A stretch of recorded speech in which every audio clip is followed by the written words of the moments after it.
everyone. Welcome to the latest edition of Your Voice, Our Morrisville. And as you know, we've been going back every month now, and we have been doing kind of a recap of the previous Borough Council meeting. So today we're going to be talking about the April 2026 Borough Council meeting. And I am joined by council members Shawn Ratti, Debby Colgan, as well as Anna Langer.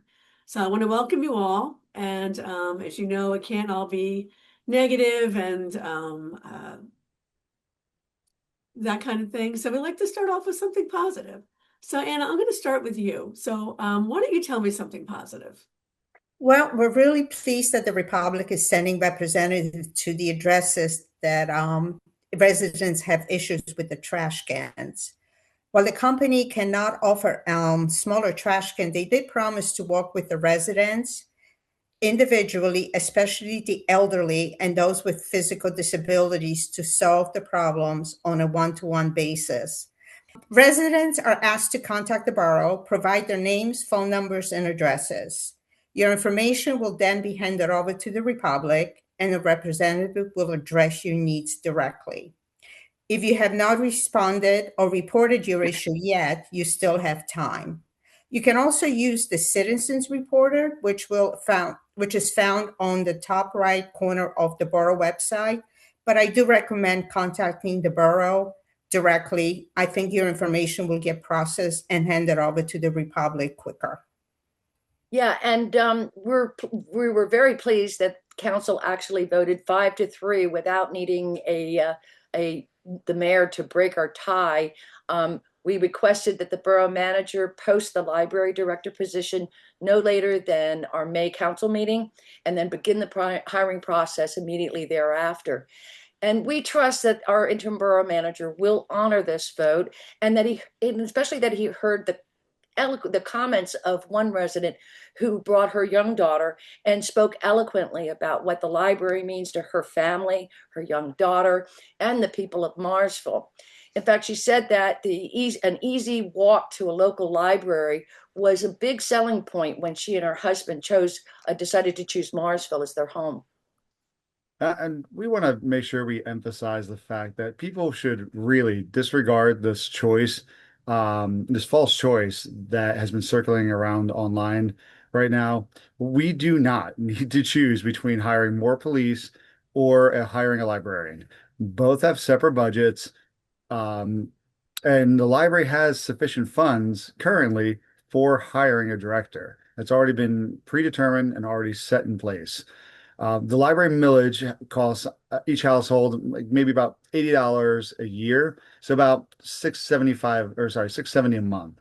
This figure even includes businesses. So just remember, if we don't have a plan in place by September, we will be losing $40,000 worth of state funding. And most of that money goes to replenishing our own collection. It will also allow the borough to reduce the number of hours for the libraries open if we no longer have that funding, and start to operate even more so on a skeleton staff. And the fact is, we need to stop this habit of making all public services operate with the bare minimum amount of people and expect more from them. This method has frequently been proven to fail in all different sorts of working aspects. I did see some social media posts that sort of indicated that more cops are a librarian, which doesn't actually seem to be the case. I actually spoke to a librarian, and she said that the Morrisville Library is so welcoming that people actually come from surrounding towns that have their own library to come to the Morrisville Library because they really appreciate kind of the mix of technology and sort of an old school library that's sort of accessible to everyone. Yeah, there's a charm to the library, which I think we kind of underestimate with what we had. It reminds me of a lot of places I remember going to when I was younger. Yeah, exactly. So going back to the whole issue of the police, can you tell me why we need more police in Morrisville? The chief shared a concerning report with us about the police department's personnel needs. The report highlights the many unique challenges that public safety is facing and that our police officers are having to confront. The conclusion is that the current staffing levels are no longer sufficient to meet our operational demands for the size of this borough now. Our close proximity to urban area and access provided by 3 bridges present situations that often mirror lots of serious issues that you see in either townships or even some cities. We have only 10 full-time police, and that includes the chief, who is not typically going to be out on patrol because he has to handle administrative duties and personnel issues. In 2025, Morrisville received 11,157 calls for service, including 313 domestic violence calls and 346 motor vehicle incidents that include hit and runs. Morrisville handles the highest call volume in all of Bucks County, but operates with just 10 full-time officers. This is equal to Bristol Borough, which has fewer calls for service and fewer incidents that require a follow-up investigation. Other comparable municipalities have significantly higher staffing, some of them ranging anywhere from 17 to 27 officers. Now, we know realistically that's not going to be a plausible option for us here in Morrisville. However, there's easy to tell that if those were our numbers and expectations based off a report that I had read and talked about earlier this year, up in the Borough Council meeting, and what the chief had spoken about as well, the fact that we need to hire at least a few more officers goes just without question. So, and we need that if we want to be able to keep up with the needs of the residents and to keep our police safe. And that's why we fought so hard to try to reopen the budget in January, because we realized that the police contract had expired, that our police salaries were the lowest in the area, and that we were operating with skeleton force. The police 2026 budget was cut by $90,000. It did increase for almost double for the part-time salaries. But this reduction did not anticipate a new police contract and future staffings. Okay, well, and so on that note, we're going to segue to something that is kind of it was a cause for me, is the Stockham building. So I know that kind of it's a done deal. The Stockham building is going to be demolished. Not much to be said about it. It's a shame when you see, I'm sharing my screen right now. You can see what the Stockham was like in its glory days, and I remember also when it had a record store in there, it was the Record Collector. I know when they talked about demolishing it at the Borough Council meeting, that it was brought up that some of the artifacts and artwork within the building should probably be saved, or at least have a historian go in. One of the things you see on this website is this fountain that's available, to be saved from the Stockham building. To me, that looks like a WPA era fountain. The WPA was a program started by Franklin Roosevelt during the New Deal.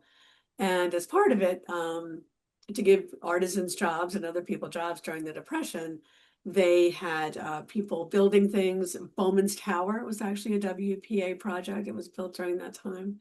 And a lot of public art, a lot of older fountains that you see, a lot of structures that you see were built during that era. And this fountain looks definitely to be a WPA fountain, probably from the 1930s. It should definitely try to be saved. But yeah, I'm very sad about it, but it just seems like, the fix is in that, for whatever reason, but it is what it is. But so Debbie, can you tell me a little bit more about the Stockham building and how it was discussed at the Borough Council meeting? Yeah, for over 20 years, the borough has tried to resolve the Stockham building problems, and many councils have attempted to work with the owners and supported various development plans, but unfortunately, none of those came to fruition. It wasn't neglect from past councils that led to this very sad state. It was an impossible legal situation that our current borough managers now experienced. Unfortunately, it's just too far gone. Yeah, it seems very tragic. It's not the most architecturally significant or unique building in the world, but it was one of the oldest buildings in town. And I do hope that a preservation team can enter the building before it's demolished and save some of the architectural elements. Yeah, when we asked at the council meeting if they could save any artifacts that might be used for later projects or preserved for history, in my mind, what came up is talking to and touring through Summer Seat earlier this year and seeing a number of significant pieces that they have managed to get donated or from other projects that they keep there, historical in Morrisville or even just Bucks County. I thought was great, and they came to mind immediately. Like, I bet you if we can't use it for something else, at the very least, there's a great location there just to help preserve. And that's also an organization that might be willing to go in and look for any other historical significant items in there that might be worth saving.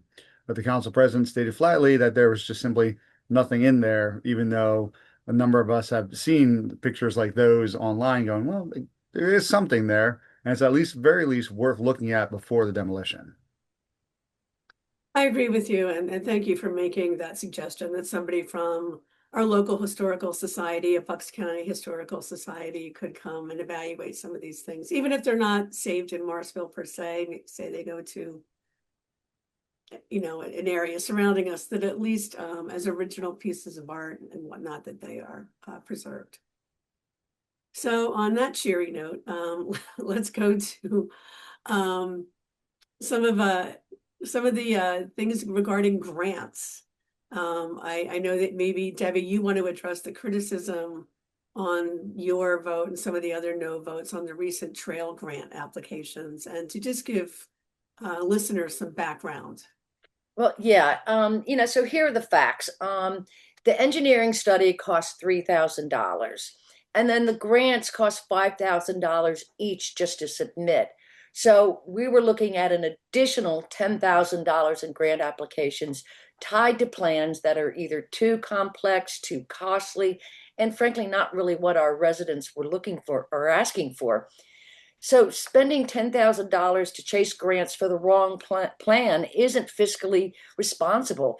The responsible move is to pause, get the plan right, and then apply.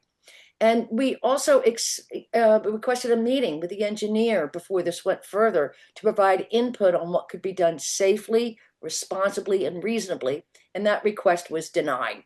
So our engineer was working without input from our elected officials who represent our community.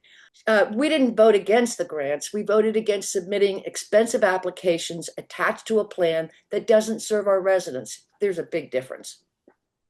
Okay, so Debbie, I just want to back up to ask a clarifying question on something I thought I heard you say. To even apply for these grants, there is an application fee of $5,000. Well, it depends. It's not like you apply for free and then, almost like applying to college, there's an application fee, or when you apply for an apartment, there's a fee. To apply for these grants is $5,000 each. Is that correct? That's what they told us. That's what the engineer told us, that these grants, now different grants cost different amounts to submit because it depends on how complicated the grant is. So each one, usually they'll say, oh yeah, that'll cost you about $3,000 for us to get a study together. But then if the grant application itself requires a lot of work, that's going to get bigger and bigger. So it depends really on what they're putting in for, what they're doing. The engineer recommended one of his proposals. They asked him to put in all four. So it's just, I don't know if that's what increased it. Maybe, I don't know. It could have been they could have done it much simpler and we probably would have been successful. Did I make sense though, the way I explained it?